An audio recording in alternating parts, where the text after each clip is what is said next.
Hello students, मैं राकेश विश्नोई, प्रवक्ता civil अभियांत्रिकी, राजकीय पॉलिटेक्निक महाविद्यालय हनुमानगढ़। आप सभी का एक बार फिर से स्वागत करता हूं हमारे यूट्यूब चैनल जीपीसी हनुमानगढ़ पर। बीटीआर द्वारा प्रायोजित ई लेक्चर सीरीज के पिछले लेक्चर में हमने फोर्स के बारे में पढ़ा था। आज हम देखेंगे इक्विलिब्रियम कंडीशन क्या होती है और फ्री बॉडी डायग्राम क्या होता है। हमारा जो आज का वीडियो है उसका मेन ऑब्जेक्टिव है कि जो फ्री बॉडी डायग्राम का जो कॉन्सेप्ट है वो क्या है। और मोस्टली जो फ्री बॉडी डायग्राम जो होते हैं हमारे यूज़ होता है किसी भी प्रैक्टिकल एप्लीकेशन या कोई न्यूमेरिकल प्रॉब्लम जो होती है उसको सोल्व करने में काम आता है। और इक्विलिब्रियम कंडीशन जो है उसके थ्रू हम फ्री बॉडी डायग्राम डिनोट करते हैं किसी भी पार्टिकल के लिए। अब बात करते हैं पार्टिकल क्या होता है। पार्टिकल एक ऑब्जेक्ट होता है with inertia but of negligible dimension. Means कि पार्टिकल, जैसा हमने अपने फर्स्ट लेक्चर में बेसिकली डिस्क्राइब भी किया था कि पार्टिकल जो होता है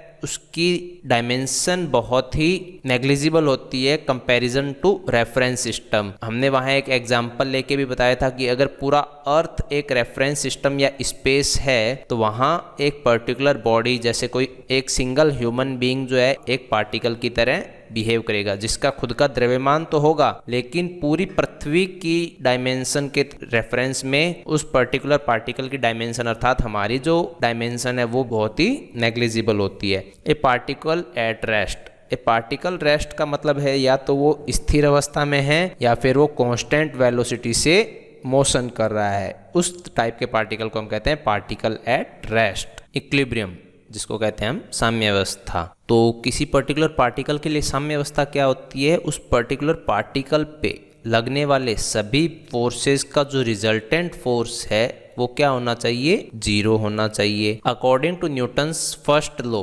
body at rest is not subjected to any unbalanced force. अर्थात सभी फोर्सेस जो हैं, फोर्सेस कौन से, जो बाहरी लग रहे हैं, इंटरनल स्ट्रेसेस के कारण जो फोर्स जनरेट हुए हैं वो हमें यहाँ कंसीडर नहीं करने हैं। सभी एक्सटर्नल फोर्सेस क्या होंगे, एक दूसरे को बैलेंस करेंगे, अर्थात उस पे रिजल्टेंट फोर्स जीरो होना चाहिए। Summation of F equal to zero होना चाहिए। ये है हमारा न्यूटन का फर्स्ट लॉ। अगर ये फॉलो कर रहा है कोई बॉडी या पार्टिकल तो हमारा पार्टिकल क्या होगा, इक्विलिब्रियम कंडीशन में रहेगा। Equilibrium equation in component form. Basically हमें पता है 3D की अगर बात करें, कोई भी रेक्टेंगुलर कोऑर्डिनेट सिस्टम की अगर हम बात करें, इक्विलिब्रियम के लिए 3 डायमेंशंस होती है। एक्स डायरेक्शन में फोर्सेस का समीशन जीरो होना चाहिए, वाई डायरेक्शन में फोर्सेस का समीशन जीरो होना चाहिए और जेड डायरेक्शन में फोर्सेस का समीशन जीरो होना चाहिए। यदि हम 2D की बात करें, 2D के अंदर हमारा सिर्फ दो ही फोर्सेस का समीशन जीरो होना चाहिए, जो होता है summation of F X, summation of F Y, ये जीरो होने चाहिए। Free body diagram. Free body diagram बनाने के लिए सबसे पहले हमें अप्लाई करनी है इक्विलिब्रियम इक्वेशन, और उसके लिए हमारे को ज़रूरी पता होना चाहिए कि जो जितने भी फोर्सेस लग रहे हैं वो हमें पता होने चाहिए, चाहे वो नॉन फोर्सेज हैं चाहे वो अननोन फोर्सेज हैं। नॉन फोर्सेज और अननोन फोर्सेज क्या होते हैं स्टूडेंट्स। नॉन फोर्सेज जैसे कि एक्सटर्नली कोई फोर्स वर्क कर रहा है वो हमारा नॉन फोर्स होगा। फॉर एग्जांपल कि हमारा खुद का वेट है वो एक नॉन फोर्स है। और अननोन फोर्स जो होता है कोई भी रिएक्शन जो जनरेट हुई है, कि अगर मैं कहीं पे बैठा हूँ तो मेरा वेट जो है उस पर्टिकुलर ऑब्जेक्ट पे लग रहा है तो मेरा फोर्स जो एक्शन क्रिएट कर रहा है वो है नॉन फोर्स, और उस ऑब्जेक्ट के थ्रू मेरे ऊपर जो रिएक्शन क्रिएट हुई है वो हमारा है unknown force. The best way to do this is to draw a free body diagram. तो हमें सभी फोर्सेस जो दिख रहे हैं उस पर्टिकुलर पार्टिकल को हटा के अब सिर्फ फोर्सेस पे कंसीडर करना है और फ्री बॉडी डायग्राम बनाना है। Free body diagram, A diagram showing the particle under consideration and all the forces end moment acting on this particle. तो फ्री बॉडी डायग्राम के अंदर हमें क्या लेना है, जो पार्टिकल हमने कंसिडर किया है सिर्फ उसी पर ही लगने वाले फोर्सेज हमें लेने हैं। उसके अलावा कोई दूसरे फोर्सेज जो उस पर्टिकुलर पार्टिकल पे वर्क नहीं कर रहे हैं, उसके कहीं नियर बाई भी वर्क कर रहे हैं, उनको हमें नहीं कंसिडर करना है। फ्री बॉडी डायग्राम क्या होता है, एक स्केच होता है जो शो करता है पार्टिकल का free from its surrounding with all force acting on it, कि एक स्केच फॉर्म है जो बता रहा है कि हमारा पार्टिकल सराउंडिंग जितने भी फोर्सेज हैं उनके साथ फ्रीली है। अब बात करते हैं principle of transmissibility. Principle of transmissibility क्या होता है students? The condition of equilibrium or motion of a body remain unchanged. कहता है साम्यावस्था की या गति की जो भी कंडीशन है हमारे बॉडी की वो अनचेंज रहेगी। If a force on the body is replaced by a force of same magnitude, किसी भी फोर्स को उसी के बराबर के फोर्स से हम रिप्लेस कर दें, and direction along the line of action of the original force. कहने का तात्पर्य ये है कि कोई भी फोर्स F लग रहा है उसका एक मैग्नीट्यूड होगा और उसकी एक लाइन ऑफ एक्शन होएगी। अब वो फोर्स अपनी लाइन ऑफ एक्शन के अलोंग चाहे वो कहीं लगे, लेकिन उसका उस बॉडी पे इफेक्ट चेंज नहीं होगा, वो सेम इफेक्ट क्रिएट करेगा। अगर ये लाइन ऑफ एक्शन है तो मैं इस फोर्स को यहाँ लगा रहा हूँ, चाहे यहाँ लगा रहा हूँ, चाहे ये यहाँ लगा रहा हूँ, बस उसकी जो डायमेंशन है वो चेंज नहीं होनी चाहिए। मीन्स जो लाइन ऑफ एक्शन जो है उसका वो चेंज नहीं होना चाहिए और उस फोर्स का मैग्नीट्यूड भी चेंज नहीं होना चाहिए। ये होता है हमारा principal of transmissibility. Free body diagram draw करने से पहले कुछ मैकेनिकल कंपोनेंट्स हैं उनके बारे में बात करते हैं। स्ट्रिंग या केबल। स्ट्रिंग या केबल एक डिवाइस होती है जो केवल टेंजाइल फोर्स अर्थात तनाव के बल को ही वहन करती है या उसको ट्रांसफर करती है। अगर हमने रस्सी से किसी पिंड को या किसी भार को बांधा है तो सीधी सी बात है हमें उस रस्सी में क्या आएगा? खिंचाव महसूस होगा। तो खिंचाव महसूस होगा तो उसमें जो बल लग रहा है वो किस नेचर का होगा? खिंचाव बल होगा। सेकंड वन है हमारा लीनियर स्प्रिंग। लीनियर स्प्रिंग जो होती है एक मैकेनिकल डिवाइस है students which exert a force along its line of action। तो जो लीनियर स्प्रिंग की जो लाइन ऑफ एक्शन होएगी वो क्या है? उस लाइन ऑफ एक्शन के अलोंग एक फोर्स एक्सर्ट करेगी, मतलब फोर्स उस पिंड पे लगाएगी, and proportional to its extension. जो स्प्रिंग के अंदर जितना खिंचाव होगा उसके वो समानुपाती होगा। तो हमने जो फोर्स एक्सर्ट कर रही है स्प्रिंग F इक्वल टू के एक्स। एक्स जो है जो लंबाई में परिवर्तन हुआ है स्प्रिंग की उसको डिनोट कर रहा है, और के जो है एक समानुपाती गुणांक है जिसको हम स्प्रिंग के रेफरेंस में स्टिफनेस गुणांक कहते हैं। अब हम बात करते हैं स्टूडेंट्स केबल की। Cable are assumed to have negligible weight. सबसे पहले जब हम केबल को एनालाइज करेंगे कहीं पर भी तो हम उसके भार को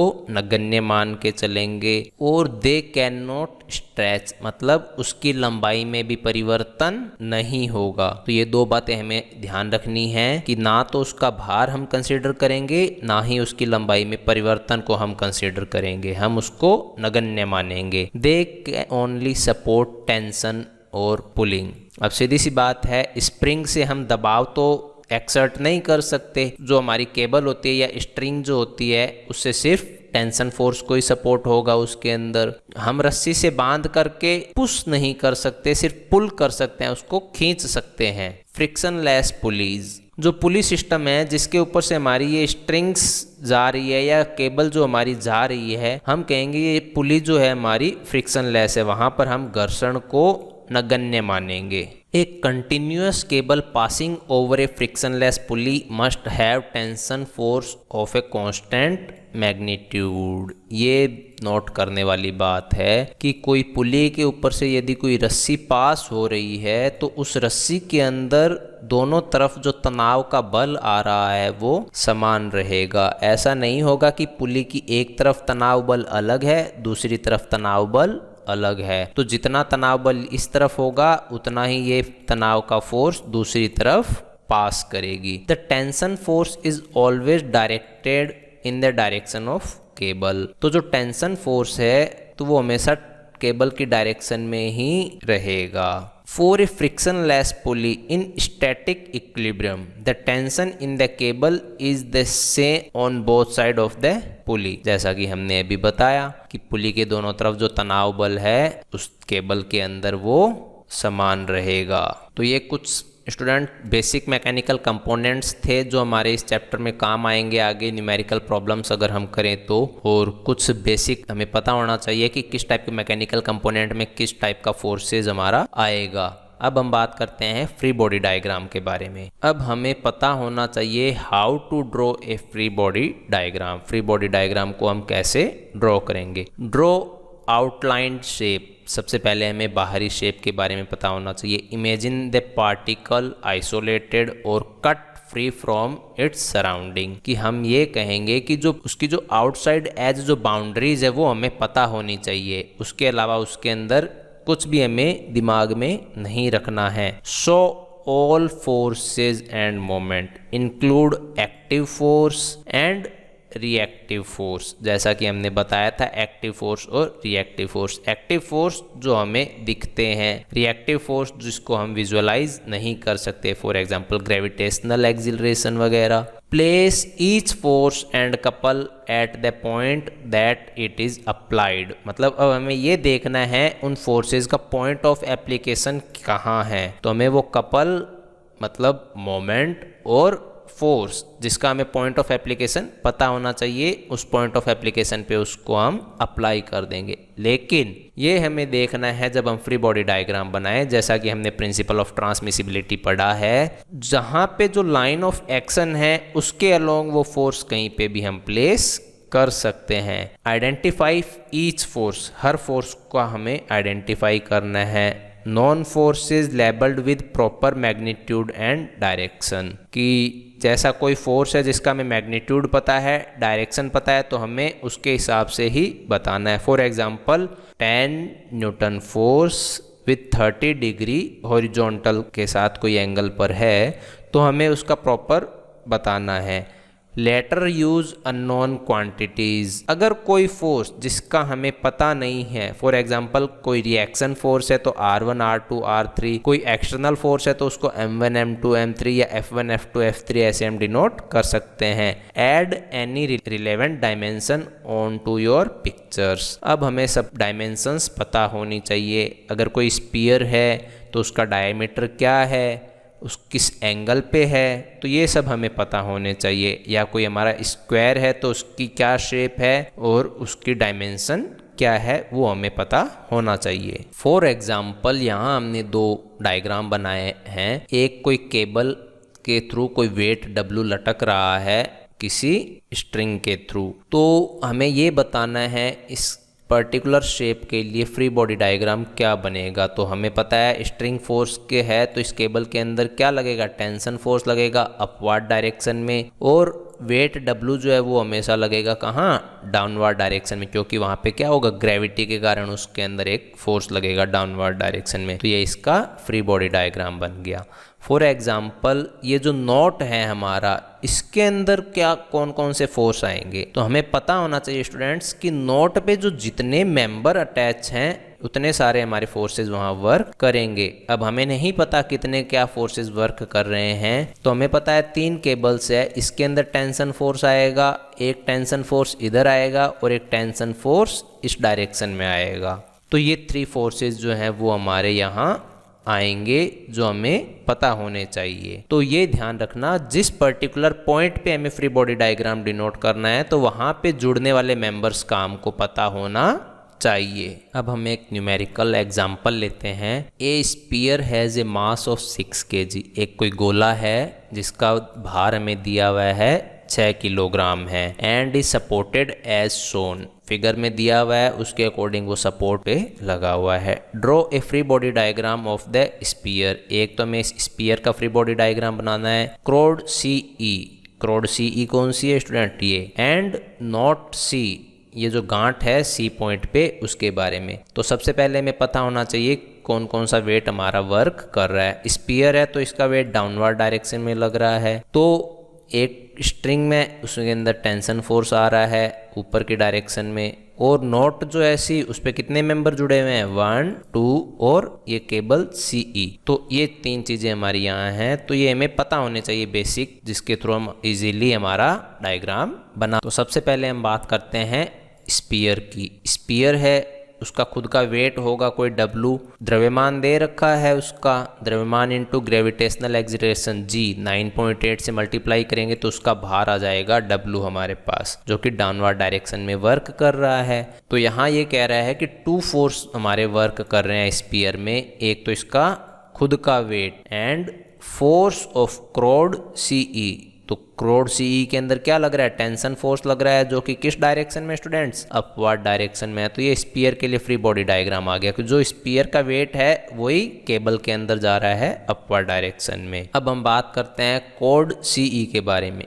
कोड सीई आपको पता है स्टूडेंट, जैसा कि आप यहाँ डायग्राम में देख रहे हैं, एक तो नीचे की तरफ वेट लग रहा था जिसके कारण इसके अंदर टेंसाइल फोर्स आया। सेकंड, यही केबल जो फोर्स है वो आगे डिलीवर कर देगी। केबल के अंदर जो वेट आएगा, जो टेंसाइल फोर्स आएगा, वो का वो केबल आगे डिलीवर कर देगी, जो फोर्स केबल सी से अपवर्ड डायरेक्शन में लगेगा। जैसा कि हम कहते हैं न्यूटन थर्ड लॉ के अकॉर्डिंग एक्शन की रिएक्शन हो रही है। और कोड के अंदर हमने जैसा पढ़ा था, कोई भी रस्सी वगैरह, रॉप वगैरह या स्ट्रिंग या केबल है, उसके अंदर क्या आएगा, ओनली फॉर टेंशन फोर्स। अब हम बात करते हैं नॉट एट सी। जो नॉट एट सी यहाँ हम डायग्राम में देख सकते हैं, एक तो केबल सीई या कोड सीई जो है उसके कारण एक फोर्स आ रहा है जो कि डाउनवर्ड डायरेक्शन में लगेगा। सेकंड वन स्प्रिंग है, उसके अंदर भी एक टेंसाइल फोर्स होगा जो इस डायरेक्शन में जाएगा। थर्ड वन एक केबल और है जिसके कारण एक टेंशन फोर्स लगेगा, वो इस तरफ जाएगा। तो 3 टाइप के फोर्सेज हैं जो हमने यहाँ पे डायग्राम में दिखाया है। ये 3 टाइप के फोर्सेज जो है नोट सी के अंदर वर्क करेंगे। अब हम देखते हैं स्टूडेंट्स कि कोई भी केबल या किसी के अंदर टेंसाइल फोर्स कैसे ड्रॉ करना है या कंप्रेशन कैसे ड्रॉ करना है। एज्यूम करो ये हमारी एक केबल है और एक ये दूसरी केबल है, ये 2 केबल है। अगर हमारे को टेंशन फोर्स डिनोट करना है, ये यहाँ किसी जॉइंट यहाँ हमारे लगे हुए हैं 2, ये 2 कोई जॉइंट है हमारे इसके अंदर, एंड हैं वहाँ लगे हुए हैं। अगर केबल के अंदर टेंसाइल फोर्स आ रहा है तो वो जॉइंट से दूर जाएंगे इस तरीके से, और यदि केबल के अंदर कंप्रेसिव फोर्स आ रहा है तो वो हम इस तरीके से शो करेंगे। तो ये थोड़ा नोट करने वाली बात है कि किस तरीके से हम कंप्रेशन शो करते हैं, किस तरीके से हम टेंसाइल फोर्स को डिनोट करते हैं। तो ये हमारा आज का लेक्चर है स्टूडेंट्स, जिसके अंदर हमने फ्री बॉडी डायग्राम और इक्विलिब्रियम कंडीशन के बारे में पढ़ा है।